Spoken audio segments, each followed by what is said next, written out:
Good afternoon, ladies and gentlemen, and welcome to the March 25th, 2024 Anaheim Planning Commission. I'm Lucille Kring, and I'm the chair of this Planning Commission. As a reminder, the Planning Commission meetings are now broadcast on all of our channels, including on the web and Anaheim TV Channel 3. First order of business tonight will be to salute our flag, and Commissioner Walker will lead us in that. Please rise. Will you all join me? Place your heart over the hand, or hand over the heart. Ready, begin.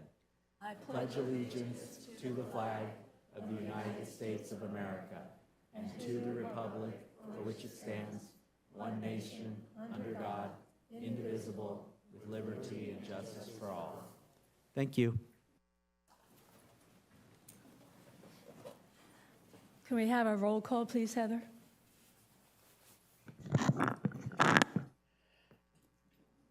Commissioner Walker, Present. Commissioner Tran Martin, Present. Commissioner Perez, Here. Commissioner Lieberman, Here. Commissioner Castro, Here. Chairperson Kring. Here. We have a quorum. Thank you. If you'd all please silence your electronic communication devices, we would certainly appreciate that, because nothing disrupts a person talking than hearing somebody else's cell phone. And the doors at the back of the room are automatic. So when they open when you get close to them, and they don't close until you have walked down the hall. Please move away from the automatic doors and allow them to close when you leave. Today we have 2 items on our agenda. I ask everyone who is going to speak on these items to please complete a yellow speaker card and hand it to the staff. The cards can be found on the table at the entrance. When you fill out the speaker card, please indicate if you are speaking on and pick the appropriate check box at the bottom of the form as either an applicant, in favor, in opposition, or neither. In accordance with the Planning Commission procedures and rules of order, speaker cards will be called in this order and then in the order received for each designation. We are using the speaker card queuing system, so please watch for your name on the screen, and when it appears on the monitors, please come to the middle aisle. Please keep your remarks as brief as you can. We are more influenced by what you say than how much time you take. Before we start the public hearings, though, we provide an opportunity for any member of the public who would like to speak to the commission regarding a subject not on tonight's agenda. This is called the public comment section. Is there anyone here who would like to speak to us about something in our, not in our agenda, but something in the public comment section? Okay, seeing none, we'll move on. So we'll begin with public. First of all, I want to see, have any of the planning commissioners have any disclosures that they would wish to make? I do. Mayor Lieberman. I met with the applicant for item number 1 and toured the facility, and I drove by the facility for item number 2. Okay, I also met with the applicant and members of the board for item 1, and I was there taking a tour, but I did not have any contact with anybody from item 2. Okay, now I will begin the public hearings, and we will have planner Thomas Gorham. Would you please present the staff presentation? Thank you, and good evening, Chair Kring and members of the Planning Commission.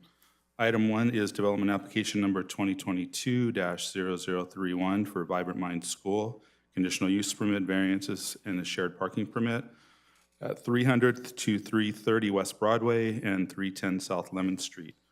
The request is for approval of a conditional use permit to establish a public charter school with up to 480 students between transitional kindergarten TK to 6th grade at an existing church and school site at the 300 to 330 West Broadway address, a variance to install a fence with a height greater than permitted by the zoning code in the required street setback along Broadway, a variance to permit a landscape less than required by the zoning code, and a variance to permit an existing play area within a required setback. The request also includes off-site parking at the 310 South Lemon Street address.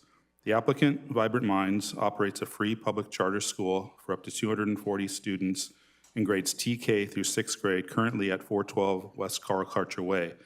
The school was locally authorized by the Anaheim Elementary School District in August of 2015. The Planning Commission approved a conditional use permit in 2014 for this school use.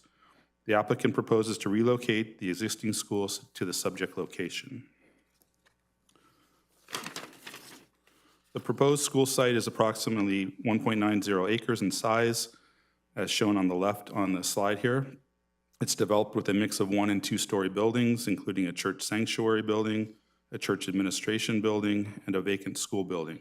The property is in the RM4 multifamily residential zone and is designated for medium-density residential uses in the general plan. Surrounding land uses include single-family and multifamily residences to the east, commercial uses and multifamily residences to the west and south, and commercial uses to the north across Broadway.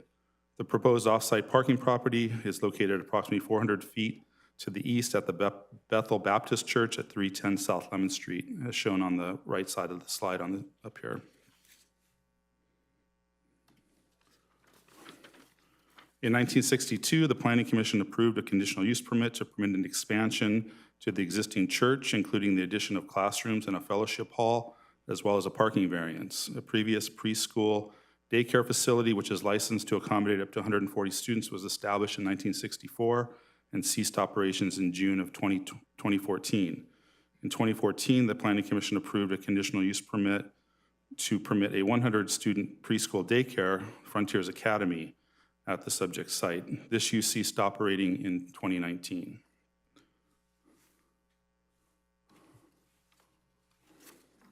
The applicant proposes to establish the public charter school in the existing school building. The proposed school would have up to 480 students, again, ranging from TK to 6th grade. Proposed site improvements include remodeling the existing school building to provide 16 classrooms, a multi-purpose room, administrative offices, restrooms, kitchen, and conference room. No additional square footage is proposed. A new lunch patio and a 6-foot-high wall and fence to enclose the patio is located in the gold area between the green area where the church buildings are and the gray area, which is the school building. And that will also include an accessible access ramp in the lunch patio area to provide access from the school site to the Broadway sidewalk.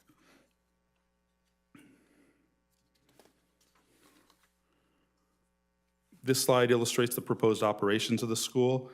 The proposed breakdown of maximum student capacity by grades is approximately 24 to 48 for TK and 32 to 62 for K through 6th grade, ramping up over a 5-year period. As shown on the upper left of the screen, enrollment up to 480 students, starting with 240 students for the 24-25 school period, up to 480 students for the 28-29 school year. The school would operate Monday to Friday from 6:30 a.m. to 6:30 p.m. Educational instruction hours would be 8:15 a.m. to 3 p.m. on Monday through Friday. Student drop-off would begin at 7:30 a.m. 50% of the students approximately would depart at 3 p.m. dismissal time, and the remaining would depart in staggered times at 4:05, 5 o'clock, or 4:55 p.m., depending on the number of electives those students may engage in. The school would have up to 50 employees comprised of 35 teachers and 15 other employees, including office employees, counselors, custodial, and administrative staff.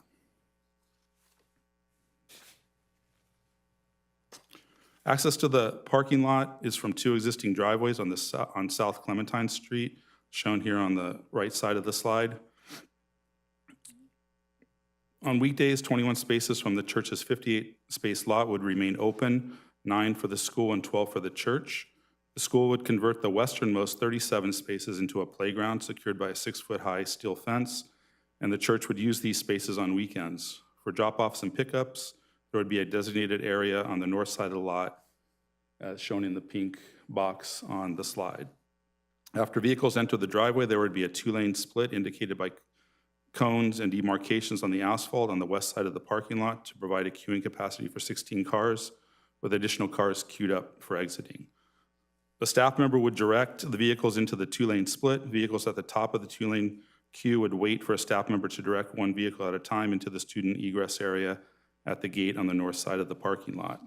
For pickup time, students would be sent to the existing playground area, and parents would use a mobile phone application called Pick My Kid, which will notify the staff when a parent has entered the parking lot, and the students will be lined up for a quick entry into waiting vehicles.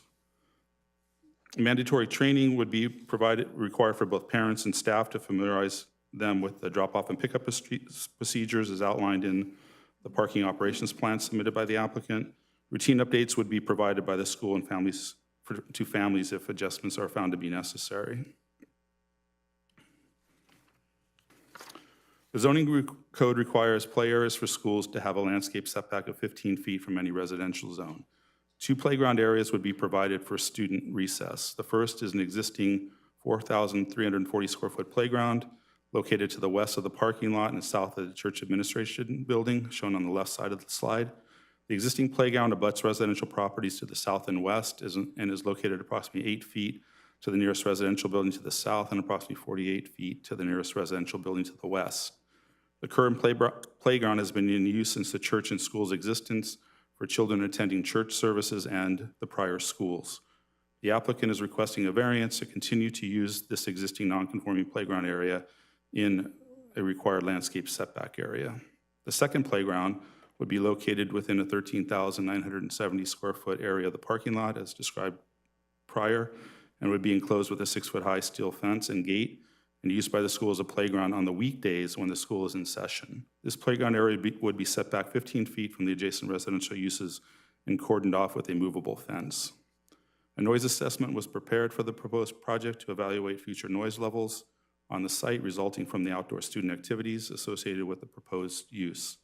Based on the noise modeling for the proposed outdoor uses, site and building orientation, the solid wall along the adjacent residential property lines, the proposed 15-foot playground setback, and the existing school noise studies, the noise assessment concluded that noise levels at the property line are expected to be less than 60 decibels in compliance with the zoning with the municipal code without any modifications to the proposed design.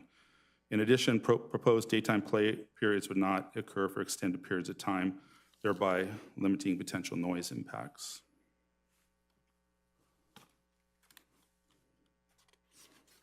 The applicant is requesting a second variance to permit a 6-foot high combination block wall and steel fence within the required landscape setback area along the Broadway street frontage to provide a secured lunch patio. The applicant also proposes upgrading the existing accessibility ramp to comply with current accessibility standards. A new ramp and patio will occur in the setback area, an area which is currently concrete and will remain so. This would be on the bottom picture, the Broadway street frontage. The patio area would extend out in front of that wall that's parallel to the street and 5 feet back from the wall that's perpendicular to the street, and it would be enclosed with the proposed new combination 6-foot wall and fence. The church property has an existing non-conforming 10-foot high decorative screen wall, which you see on the picture on the bottom right within the front setback. The proposed new wall and fence, again, will be set back 5 feet from this existing wall and located at the ultimate right-of-way line, thereby not increasing the legal non-conforming setback. The proposed project is conditioned to add live or faux plant material on the new fencing. The area within the landscape setback is the only area large enough within the site for lunch seating patio to accommodate the school student enrollment and operations, while also upgrading the existing accessibility ramp to comply with current accessibility standards and consistent with the current limits of development on the property. The upper elevation there just shows the combination 6-foot high fence and wall is actually set back from that wall that's on the right there, 5 feet as mentioned at the ultimate right-of-way line. As far as parking goes, the project meets the required parking of the zoning code. The applicant submitted a parking analysis that determined that the existing church and ancillary uses would require 12 parking spaces during the weekdays. 9 parking spaces on the 58 parking lot site would be available for the school, and 12 spaces would be used for the church during school hours. Additional parking for the school staff would be provided in 50 spaces to be leased off-site at the Bethel Baptist Church. at 310 South Lemon Street. The combination of on-site and off-site parking spaces for the proposed school totals 59 spaces, exceeding the 57 code-required spaces for the proposed use. The school anticipates having up to 6 special events during the school year. The entire 58 on-site parking lot would be available for special events. In addition, the school proposes to provide off-site overflow parking for special events as needed at the Bethel Baptist Church parking lot. Staff believes that the granting of the conditional use permit and variances subject to the recommended conditions of approval would not be detrimental to the health and safety of the citizens of the city of Anaheim. The proposed school use includes various programming and design features to ensure compatibility and balance the needs of the school use with the compatibility with the adjacent uses. The proposed project would include weekly educational use during daytime hours, Monday through Friday, and no school uses would be proposed on the weekends. Outdoor student activities would be staggered throughout the day and set back from the residential neighbors as feasible. Measures will be used to reduce light pollution and ensure that minimal amount of lighting required for security is provided. The project provides sufficient on-site vehicular circulation as determined by our city traffic engineering department to accommodate the drop-off pickup, queuing, deliveries, and emergency waste collection access to the site.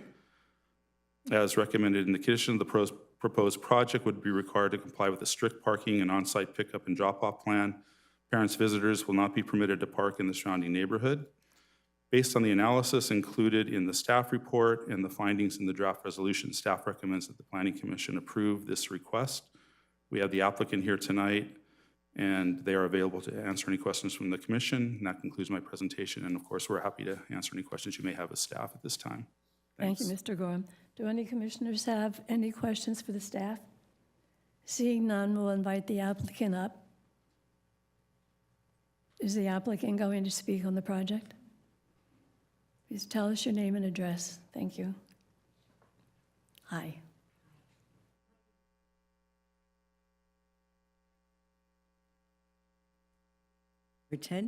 Although I could say my other home address is the school address because I probably spend more time there than I do at home. I want to thank the Planning Commission for listening to our story. I also want to thank the city staff. Through this process, I felt that they helped us become the best version of ourselves as they guided us through the process. So, I am not new to Anaheim. I have to tell you that I've been the founding executive director for Vibrant Minds Charter School, which was called GOES Academy until we made a change in organizational structure in 2020. So between GOES Academy and Vibrant Minds, I've been in this position for 9 years. Prior to that, I worked with Anaheim Elementary School for a total of 35 years. I served as a teacher, a curriculum specialist for mathematics, a vice principal of Jefferson, a principal for Edison, and also of Gower, and I was also a senior director. I will tell you that my years in the Anaheim Elementary School District were golden. I appreciated everything I learned. It was time, though, for me to retire, and in my retirement, I decided I wanted to start a charter school. Some people might think that's a little bit crazy, but I wasn't done, and so I've really enjoyed the process of co-creating a very special school in central Anaheim. So I've devoted my life to teaching children for 40 years. I was 5 years in Irvine before I started in Anaheim, but I consider Anaheim to be my home. Our school was first established as GOES Academy and authorized by the Anaheim Elementary School District in 2015. That by itself is a bit unique. Many charter schools are basically established by Orange County Department of Education, but we were very proud that our local district gave us the green light to exist. Then in 2020, we separated from GOES, and that's when we became Vibrant Minds Charter School. Our first 9 years of existence have really flown by and are filled with many golden memories. We currently serve 241 scholars in grades TK through 6. We have a waiting list of about 350. And we don't actively campaign. We don't knock on doors. There's a lot of word of mouth primarily, and we're just really proud that there is that type of interest. Because we desire to remain a small school alternative, we will cap our future enrollment at 468, even within the new facility. And this would permit us to have 2 classes per each one of our grade levels from TK through 6. So educationally, that just provides a really good model for us. There are multiple reasons why we desire to move to this new location, in addition to reducing our waiting list. We have outgrown our current facility, which is 10,000 square feet. This new facility is 30,000 square feet, so we're going to feel like we can breathe. The new building is in a beautiful place. Where we are is really isolated. We're right across from Carl Karcher and Starbucks, right there on Carl Karcher Way. When we look at this new location, we just see all the potential of the area. What we see is we see walking distance to the Anaheim Central Library. We have the museum. There is also the rinks, and we're talking with the Samueli organization to see how we can have access to all that enrichment. So we see a lot of good walking going on in the area.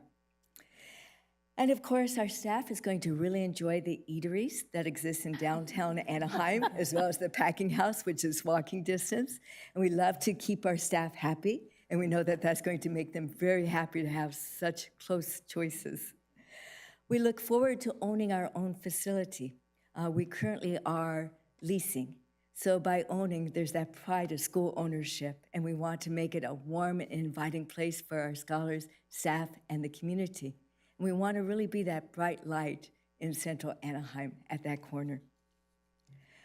We know that our presence is going to help a lot. It's been empty for approximately 2 years. We know that thanks to Robert Nelson, one of our board members, we're working with the homeless population to make sure that the school is still there when we go to occupy it, and it's been a little bit of a challenge. We will be a good neighbor in the area. We have already knocked on doors and distributed flyers to all the residents within the area. Although we had no one attend our 2 community meetings that we offered, even though we tried really hard, a number of the contacted families did express an interest in enrolling their children in our school, which was really close to them, and we would really welcome them and would love to be that type of asset for the neighborhood too. We have a few members of our school community who will share what our school has to offer from their perspective. We hope that you acquire a sense of the heart of what we do in the soul of our school and the purity of our mission. Our mission is to serve children and families and help everyone continue to make Anaheim an amazing place. And that's what we're going to continue to do wherever we land. And we hope that we land at this spot because we think it's well suited for our passion and our mission. So thank you. Thank you, Ms. Schroeder. Well, I will open the public hearing. The applicant is fine, but we will open the public hearing now. Do you have cards? You didn't receive any cards? Well, We filled out 1 card for 5 speakers. oh, that's fine. Okay, well then come on up, Pastor Kim. Those pastors, they go anywhere, it doesn't matter. Yes, Welcome. thank you. I'm Kim Skilling, pastor of Anaheim First Presbyterian Church. Do you need my address as well? No, okay. So Anaheim First Presbyterian Church is the oldest Protestant church in Orange County. We were founded in 1870, so we are only 13 years younger than the city of Anaheim itself. For over 150 years, we have sought to serve God by serving the people of the city from the heart of Anaheim, which is why in 1963, we expanded our facility to include an educational building. It was the congregation's dream to offer high-quality, affordable preschool to families in our community, and we did that for almost 50 years. Then about 10 years ago, a number of factors came together that required us to get out of the education business. But we continued to find a way for the building to serve its original purpose by leasing it to a private trilingual immersion elementary school. For over 60 years now, with the exception of a few transitional months and the last 2 years of being in escrow, children have been able to grow, learn, and thrive in a quality educational setting conveniently located on the corner of Broadway and Helena. But times change, and we have to change with them. And so a few years ago, it became clear to the leadership of the church that our mission was no longer being served by owning an educational building. We had no plans to organize a new school on the site, and the building required more than its fair share of the congregational's financial and human resources to maintain. And so we decided to see what other purpose it might be able to serve, and we listed it for sale or long-term lease. We received a number of proposals, a boutique hotel, a gun range among them. Aren't you glad we aren't here talking about that tonight? However, the leadership of the church had a strong preference for the offers we received from schools. To sell the facility to a school felt like a way to honor the vision and the values of those who sacrificed so much to build it in the first place. In the end, we decided to accept the offer of Vibrant Minds Charter School. Not only was their offer competitive, we liked them. We liked that it was chartered, as Debbie was just saying, not by the county, but by Anaheim Elementary District. We liked that it was already established and a well-respected partner in the Anaheim community. We liked that we already had some connections to them, as the director of our Sunday nursery is a member of the Vibrant Minds staff, and her children are scholars in their school. And we liked the people, the staff, the volunteers, and the families with whom we interacted. Pastor Kim, I need to have you wrap it up. Okay. By the unanimous vote of the congregation, we approved to enter into an agreement to sell our education building to Vibrant Minds Charter School. The vote was confirmed by a unanimous vote of our local governing body, the Presbytery of Los Ranchos. Speaking for the congregation of First Presbyterian Church of Anaheim, we urge the commission to approve the application of Vibrant Minds. We believe their presence will continue the tradition of offering quality education in downtown Anaheim, and that their presence will be an asset to our local families, our neighborhood, and our congregation. Thank you, Pastor. Thank you. Okay, where are the other 5? Please state your name. I'm Kyle Bonenberger. I'm the pastor of City Church, just about a block and a half away from here. So I'm a member of the community. I also live in the colony myself, and I am a parent of 2 children who go to Vibrant Minds Charter School. I'm also a board member, so I'm wearing a lot of different hats today. And I come to you to tell you that what Vibrant Minds offers is a unique educational option that's not a us versus them in terms of Anaheim public education. Quite the opposite. We sent our little ones to preschool in Anaheim public schools, and they work with them all the time. You heard Debbie's background, Dr. Schroeder's background. It's really just a unique opportunity that has hit the nail on the head for many families to provide a smaller, intimate, personalized education that's just not out there. And I hope more families get the opportunity to be a part of it. So I hope you will vote yes. And if you don't, you'll probably have 240 crying children to answer to. Thank you. Oh, the threats keep coming. Welcome. Hello, hello. Good evening. My name is Yvette Laval, and I'm a proud founding parent, a member of the School Site Council, and the coordinator of the community school designation at Vibrant Minds Charter School.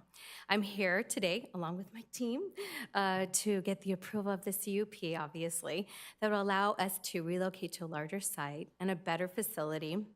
The move is critical for us to fully embrace our mission of becoming a California Distinguished Community School. Families choose our school for a myriad of reasons. One reason is because it extends beyond just providing a traditional education. We have cultivated essential partnerships with organizations like Healthy Smiles of Orange County, the UCI Mobile Eye Unit, the Chapman University Crane School of Health and Behavioral Services. These partnerships allow us to holistically serve the needs of our families in ways that extend far beyond just the academics of a school. But what I'm most excited about are the opportunities of a new, larger home, which would provide to serve beyond our scholars and families. We are in hope to be a hub for services in Anaheim. For example, we envision being able to host a Red Cross or our local CERT during natural disasters, something that we tried to get that designation at our current location, but we didn't have the size to accommodate that. We're going to reestablish our relationships with Greenbird to keep the area clean. We'll continue our connections with the League of Women Voters to hold nonpartisan forums, and that facility would be amazing for that. And we'll continue our relationship with Love Anaheim on their service days. At its core, our school has always been about empowering our community and giving families a place to be involved. The Broadway site is the next step in living out those ideals. We want our school to be a beacon of service, resource, and civic engagement. We want our scholars to learn about and experience being contributing citizens to our school and city community. I speak as one family of the 174 families who have found their home at VMCS, a place that involves us, respects us, and empowers us to play an active role in our community.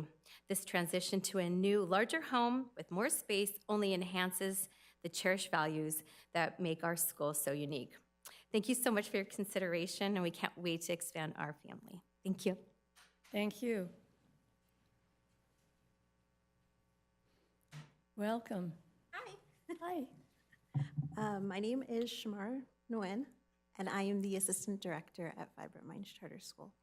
I have been with Vibrant Minds since 2016, and it's been a pleasure to be a part of this tremendous organization for the past 8 years. At our school, we pride ourselves on offering a rigorous academic program that challenges and inspires our scholars to reach their full potential. Through innovative teaching methods and personalized instruction, we work to foster a love of learning that transcends the classroom walls. Our commitment to academic excellence prepares our scholars for success in their future academic endeavors and beyond. In fact, over the past 3 years, we've had 10 scholars accepted to Oxford Academy, which we've been very, very proud of their achievements. But our dedication to nurturing well-rounded individuals extends far beyond academics. We understand the importance of providing a multitude of enrichment opportunities for our scholars, from music to hockey, from theater to robotics. We offer a diverse array of extracurricular activities that cater to the varied interests and talents of our scholars. These opportunities not only foster creativity and teamwork, but also instill important life skills such as discipline, resilience, and leadership. At VMCS, we believe in the power of hands-on project-based learning to deepen understanding and spark curiosity. Throughout the school day and in our after-school program, our scholars engage in real-world projects that allow them to apply their knowledge in meaningful ways. Some examples of projects we've had are kindergarten scholars designing coops to keep chickens safe, and third graders designing supports for those with special needs. Whether it's designing sustainable solutions to environmental challenges or exploring the rich history of our community, our scholars are active participants in their education. I'd also like to highlight our deep roots in the local community. Many of our staff members are not only dedicated educators, but proud parents of current or past VMCS scholars. The familial connections underscores our commitment to fostering a sense of community and belonging among our scholars and their families. We often hire from within the local community, recognizing the importance of investing in and empowering our neighbors.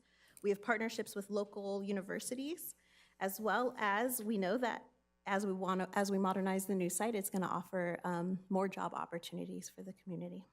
I'd like to extend a heartfelt thank you to all of those who have supported us on this journey, to our dedicated teachers and staff, whose unwavering commitment to our scholars is inspiring, to our parents and families who entrust us with the education and well-being of their children, and to our supporters, many of whom have submitted letters supporting this next step before today's meeting.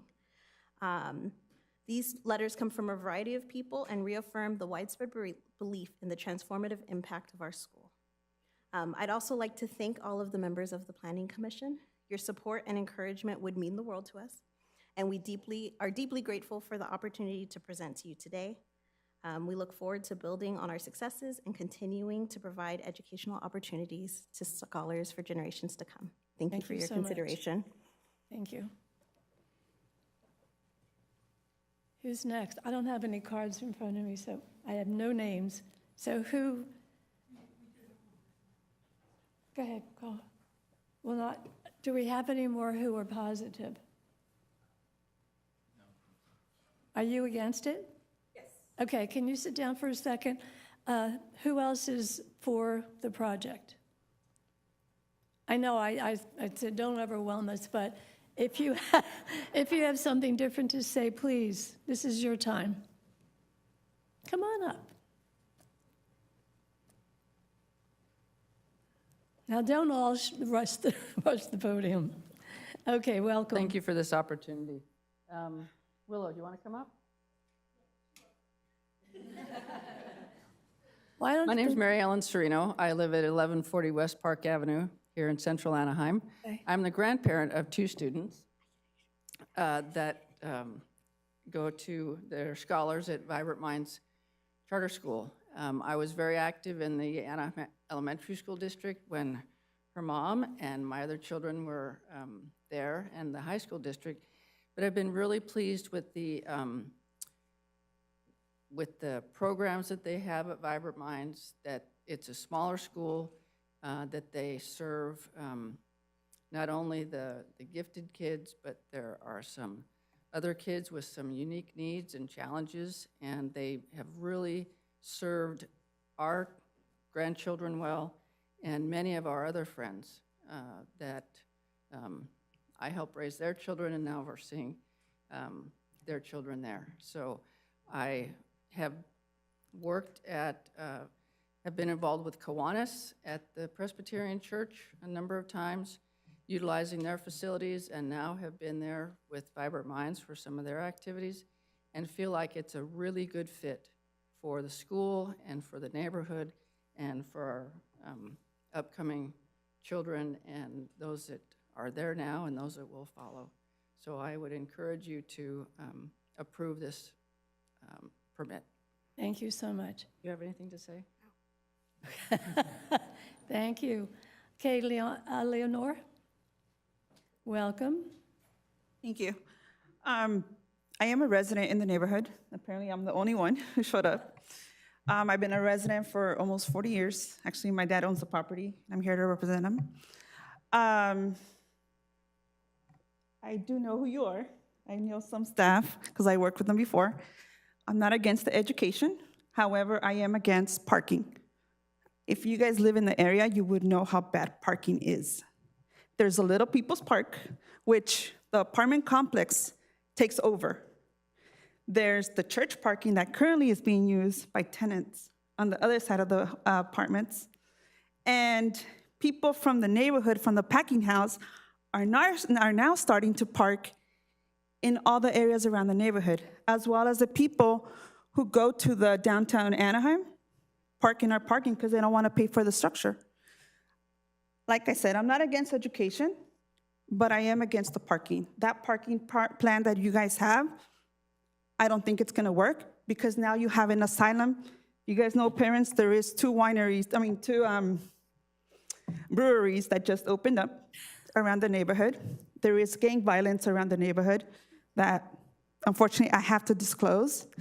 The city of Anaheim has done nothing. There's a lot of tagging around the neighborhood. I gotta say, we do have a city of Anaheim elementary school half a mile away that I attended. And I don't think we need another elementary school in our area just because traffic is really bad. It's in the center, and I know half of your staff are not gonna walk across the street to go park in the Baptist church, because I seen it. I can take pictures, and they will not park. Trust me.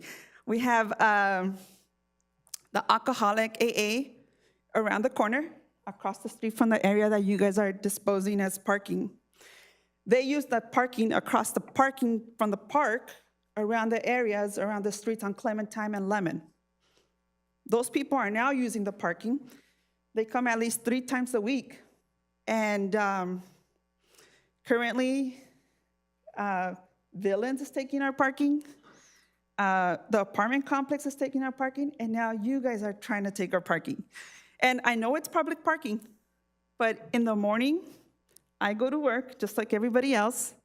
It's a one-way street down Clementine and Broadway.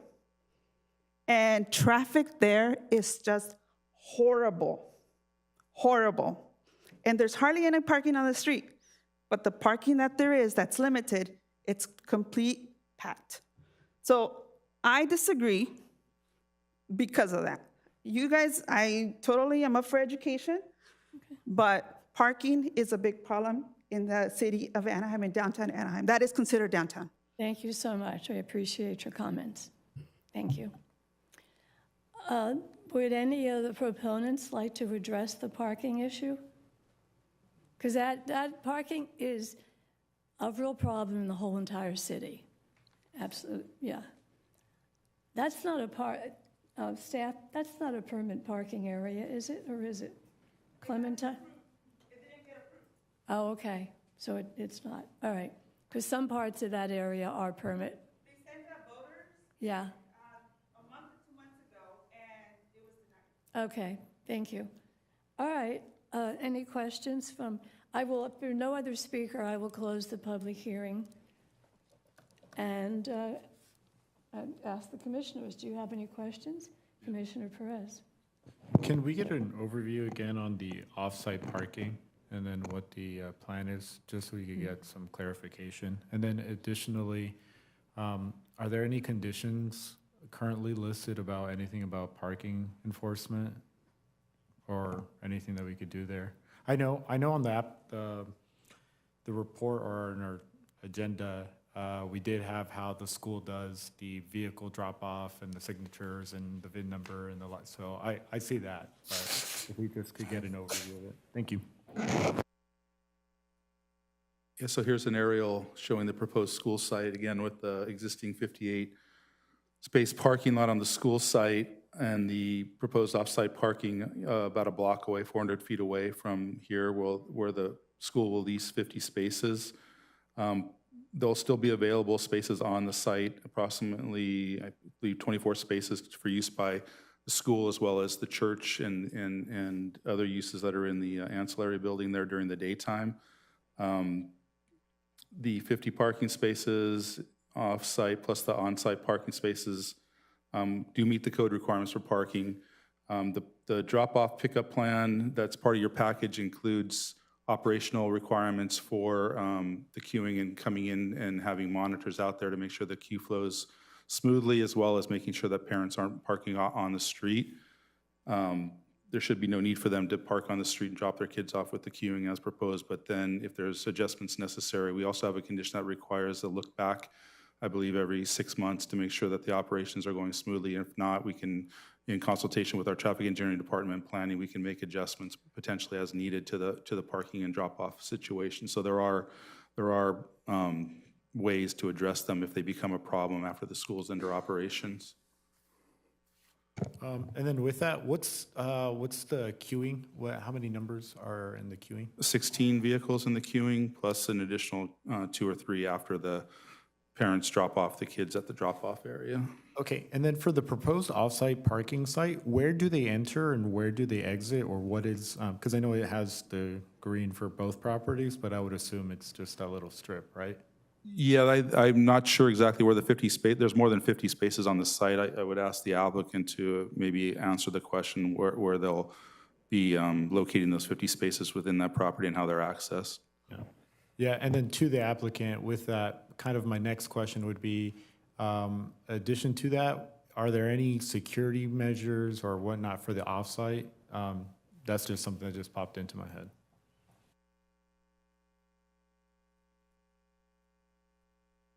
Welcome, Robert. Good evening, Commissioners. Robert Nelson, I'm a board member. I've been working on this project for a long time. I understand the concern about parking. It is a problem all over Anaheim. We all live here. We all deal with it.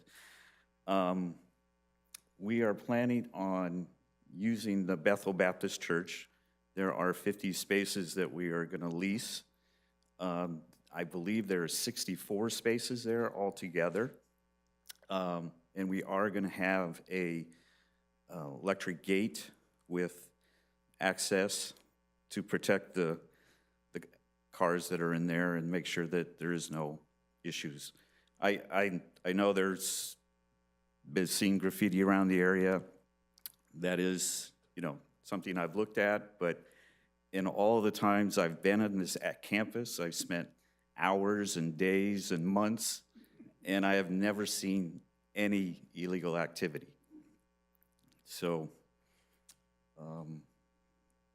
we're going to operate as 240 the first year, and we'll work any kinks out that we have along the way. And whatever staff needs, we'll take care of. Excuse me, Commissioner Perez, I'm going to ask you a question, Robert. During the months that you've spent there, obviously, because you're very involved in this project, have you seen outsiders parking in the church's parking lot, not the Bethel, Kim's Church? Yes, in the church's parking lot, I have not seen any residents parking there. Okay. What I've seen is people that use the restaurants on Clementine there, those two new restaurants. I've watched their staff, but we have, when it comes time for us to open up, we're going to enforce the rules that they're not there to park. Okay, you're going to post signs too, only church parking? Yes. Okay, any other questions for Mr. Nelson? Okay, Commissioner Walker. So you have the gate on the other side. I think that's great. I believe the one resident asked or insinuated that your staff will not be walking those 2 blocks to the church. Do you have any procedures or anything like that in effect that ensure that staff actually parks where staff should? And you said that the staff at the restaurants park in the church. Yeah. Humans being humans, we're not perfect. I understand it. I will let my director answer that question because she's their boss, so. Okay, Deborah. I will tell you, this parking situation is going to be so vastly superior to what we have now that our staff is going to be overjoyed that there's going to be a designated parking space gated that's so close. Right now, we're parking on Homer, we're parking on Swan, we're parking anywhere we can. I've got a special deal with the Circle K guy that lets me park my car there occasionally. So for us to have designated spots, that are gated off for us, that's going to be an improvement. So I guarantee we'll be parking in those spots. Do you have any specific procedures? Procedures will be that the gate will be coded so only our staff and Bethel will have the code to get in. So that's one part of the procedures. The other part is that when they are rolling in, they're rolling in prior to the majority of our scholars being there. I like the fact that our staff's parking there and we've got our process going on at the schools. So those 2 traffic flows will be completely separate from each other, which I think will create a lot less impact on the neighborhood too. All right, thank you. You're welcome. Commissioner Lieberman, you? Okay, thank you. Okay, Commissioner Trey Martin. Yeah, I think I want to continue to follow up on the question about staff parking. Will you make sure that staff is parking there and is not parking in the neighborhoods?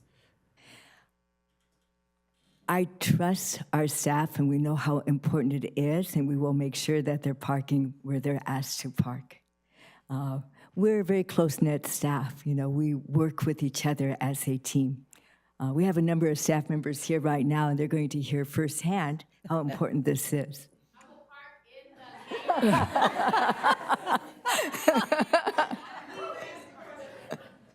And so that's probably the most important part, is knowing the importance, because we want to be an asset to the neighborhood, not something that causes, issues. So they will park there. I will be parking there too.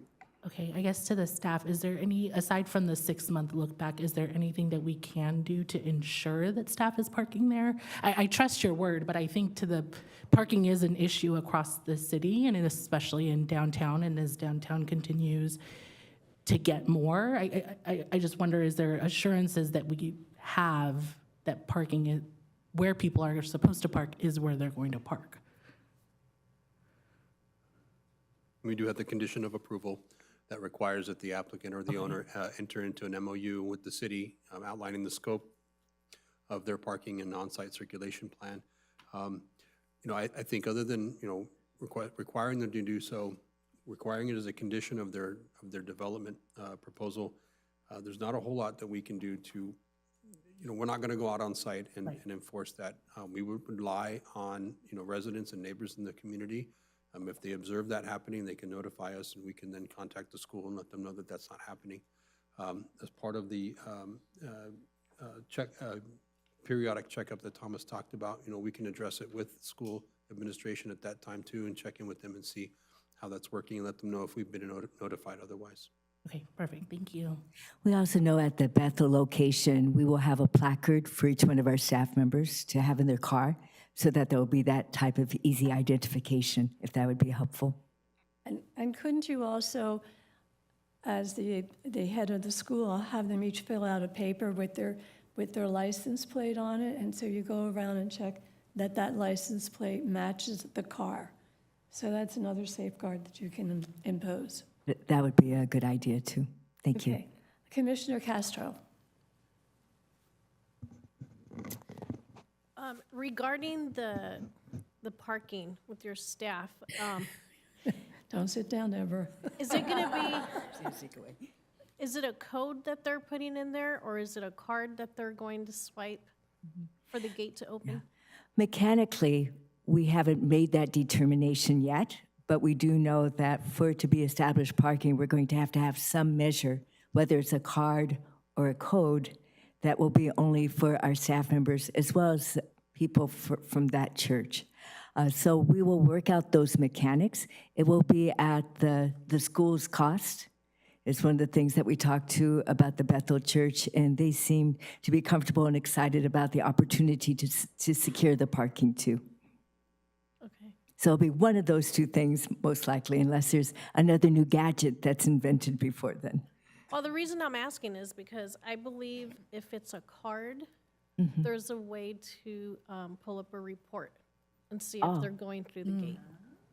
Okay. So that's one way that you may be able to monitor. No, thank you. My second question is, when are you planning to open the doors if this is approved? So we know that there's a lot of modernization that we need to do. So our hope would be 25, 26. That's all based on the whole construction process. We're not doing new construction, but we need to kind of fancy it up a bit, work a little bit on the infrastructure for the building. So it wouldn't be until 25, 26. So we have plenty of time to do some refinements too. Thank you. You're welcome. Commissioner Perez. This is more to staff, and I was wondering for condition 14, I know it says here, there shall be no parking by parents, visitors, staff on public streets in the surrounding neighborhood during special events. Can we just take that line and add it to like as a sub portion of condition number 11 and make it F and just put it as, we just have it as a condition in there? And I think that would be okay. I do want to point out that these are public streets. So in a condition saying that there shall be no, parking, I think really, the intent is that the school is being proactive in their enforcement and their communication with their staff and with their parents, that they should, that, as the good neighbor that they want to be in the neighborhood, that they're not parking on those public streets. So to the extent that we can, condition that they cannot park on public streets, we are identifying that there's adequate parking for them to park on this site and at the adjacent site. But we maybe, we could word it that the school shall not permit the parking on public streets. Yeah, and I think if the school's amenable to that, I think that kind of resolves the issues so that, if there's a bad actor or anything, right, it gets resolved right away. But there's also a condition in there that there's a mandatory training for all parents so they know the rules, they know the procedures. And sometimes you have to screw up because you're running late. And so once in a while I can see something happening. But they will get talked to, and they will be in her jail in the basement if they violate that parking. And there is a basement. So that's comical, but you do have that mandatory thing, that meeting that they must be there and they must sign off on it. So the parents know what they are supposed to do. And the people in the back who are all staff, they know what to do too. They are so excited about having a special place. Okay, Commissioner Lieberman. Thank you. I'm actually a little less concerned about the parking situation, I think, than most of you are. I have no doubt that Ms. Schroeder is going to lay the law where her employees are concerned, and it is her employees that are going to constitute the largest volume of parked cars at any normal time. She's going to lay down the law, and she is these people's boss. And, you know, do you go really against your boss when they say, don't do this? And, Right. you know, I just, my gut feeling is that, you know, this is a completely controllable situation. They have more than adequate parking a very short block away. I'm actually, normally I'm more concerned about fence heights and you know, going to 6 feet in the front setback, but I also recognize there are some situations where you want it. And a school, especially an elementary school, is one of those places where not only you want to keep the kids out, but you want to keep the unwelcome element out, or keep the kids in, unwelcome element out. So anyways, I'd like to move for approval with staff recommendation. Through the chair, just one issue on the conditions. We'd like to strike condition 5, which requires a certificate of compliance as notified by Public Works, that is not necessary in this Okay. case. So we would, as part of your motion, to eliminate condition number 5. Okay, Agreed. okay. I'll second. Okay, you okay with that, with removing number 5? Yes. Commissioner Castro? Are you, Yes. are you okay? Okay, we have the motion and a second. Please vote. Oh, I'm sorry, Commissioner Walker. I saw that you had another question. Yeah, I was just going to say I agree with Commissioner Lieberman on the fence. Also, I believe many of us will remember when the car drove into an Right. elementary school when I was younger, and I think all of us were younger, so I think that's highly desirable. So, and that's all I had to say. Okay, then please vote.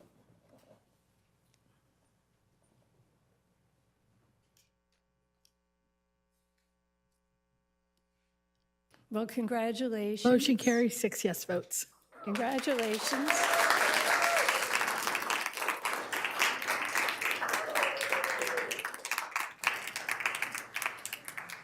And we know you'll be a great neighbor, so I don't think you'll have to worry about the parking. Well, we'll do something to them. Let us know. Yeah, it's a CUP. What? Well, we're not, if you're not calling us, you're probably calling the police or code. Right. Or Pastor Kim. Okay, there are avenues. I mean, if it really becomes a problem, their CUP can be pulled. So I don't think they're going to violate the parameters. So thank you to the staff, thank you to the neighbors, thank you to the parents for showing up, and the pastor from Bethel. Thanks, Deborah. You're welcome. Bye, Robert.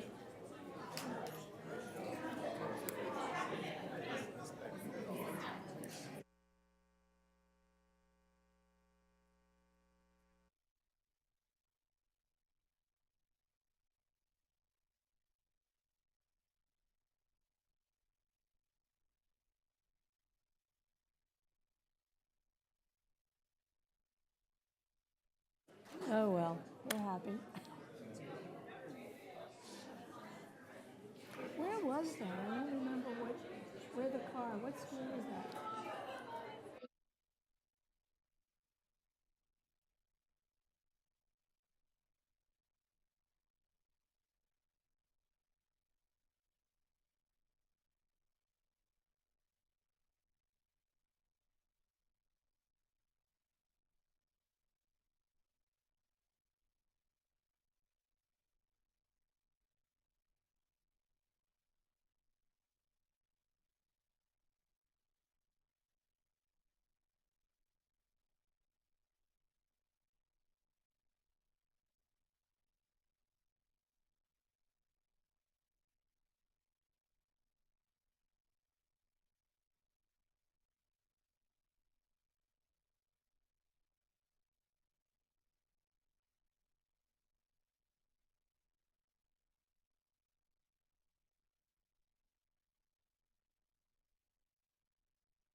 I'll give it a couple more minutes to quiet down.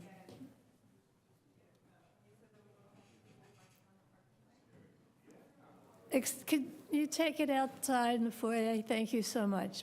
See you, Paul.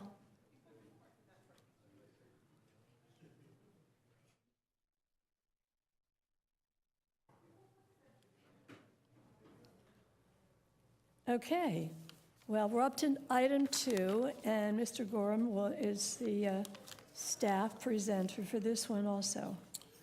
Thank you, Commissioner Kring. Again, members of the commission, item number 2 is development application number 2023-00046. This is a request for approval of a variance to permit and retain a fence and gates with a height greater than permitted by the zoning code within the required landscape and structural setback.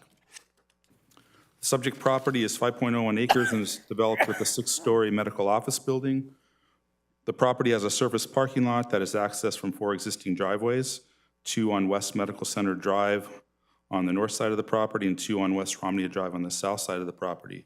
The property is in the CG General Commercial Zone and is designated for mixed-use high land uses in the general plan. The surrounding uses include mobile home park to the north, multifamily residences to the west, medical offices to the east, and the North Orange County Community College District offices to the south. The applicant requests to permit and retain a 6-foot-high tubular steel fence within the required street landscape and structural setback, totaling approximately 1,900 linear feet, located along the West Medical Center Drive, West Romney Drive, and the Coronet Avenue street frontages. The fences here are shown in red and the gates on the site plan are shown in green. The applicant installed the fence sometime in the middle of last year, not knowing that they needed a variance because of the location within the required setback. So once they were made aware of that, they did apply as an after-the-fact application.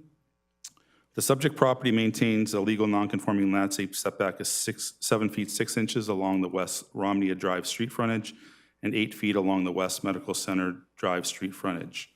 The existing parking spaces within both of those street frontages are located within this required 10-foot landscape setback. The 6-foot fence is installed at the back of the existing landscape setbacks on each of the street frontages. The applicant has indicated that the fence is necessary due to incidences of trespassing and vandalism occurring outside of operating hours and result in a need to secure the property.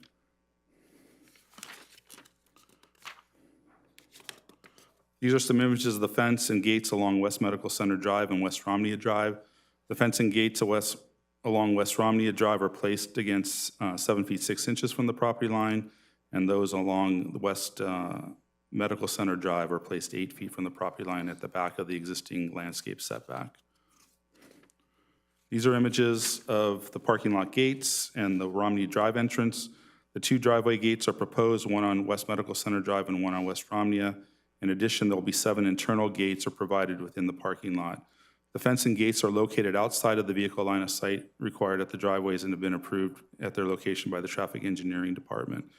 The gates are proposed to be opened by security guards of the medical building 30 minutes prior and post business hours, with the operating hours for the building are generally 8 a.m. to 6 p.m. Monday through Friday, and there are limited hours on weekends as well.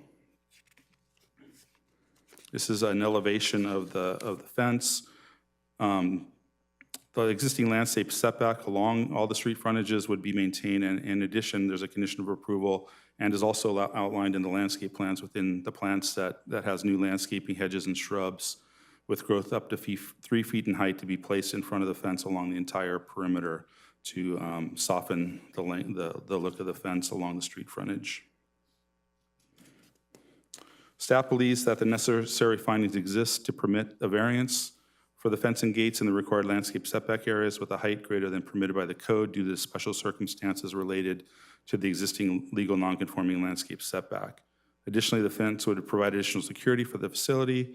Staff supports the variance request and recommends approval of the application.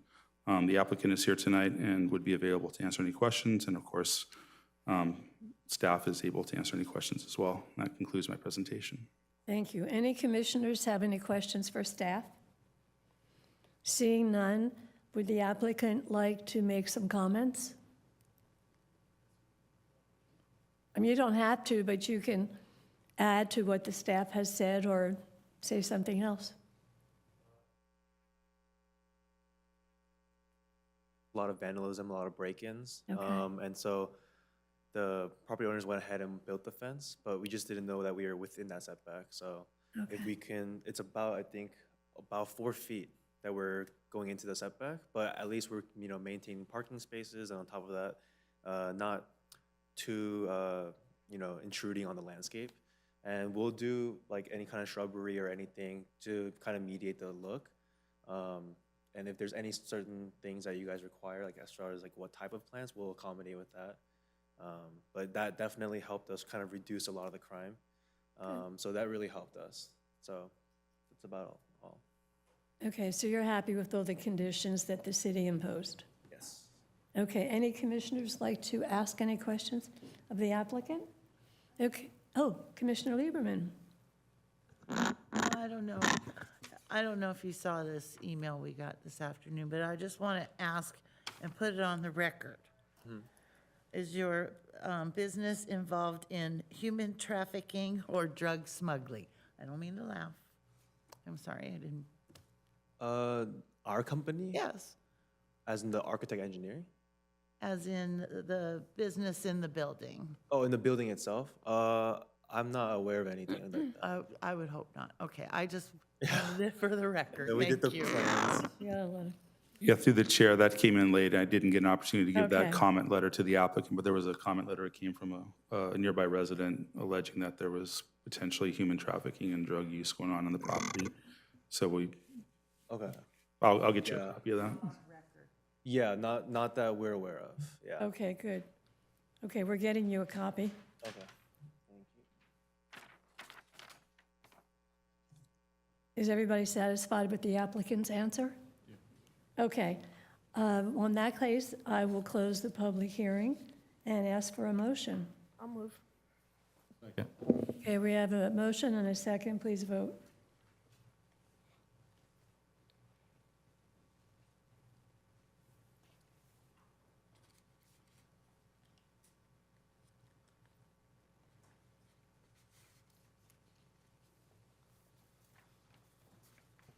Motion carries with 6 yes votes. Thank you, and good luck with well, you've already done it, so at least you came back. Anyhow, anybody who's interested, if you're interested in appealing either of the 2 items in tonight's agenda, you have until Thursday, April the 4th at 5 p.m. Appeal forms and information can be found at the city clerk's website. Thank you. Okay. So any commission updates?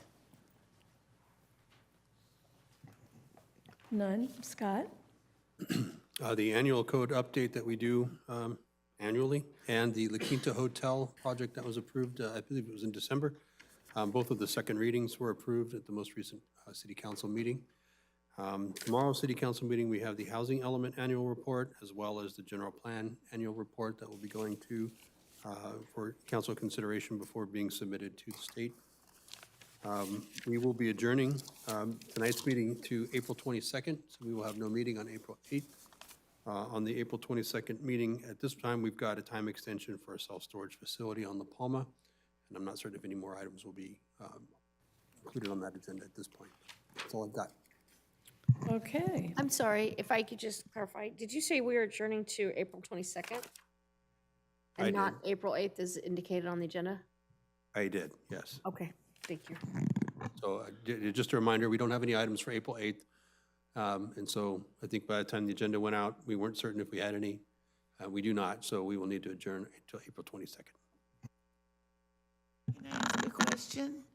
Now, Heather Allen, I know you had spoke at the last meeting and then sent a follow-up email regarding that charter school that we approved, that appealed and turned down by the council, and got it mixed up with this one and with Vibrant Minds. And I got Vibrant Minds mixed up with the elementary school we had last week as well. But are you aware of if that other charter school is coming back? or it was just completely wrong?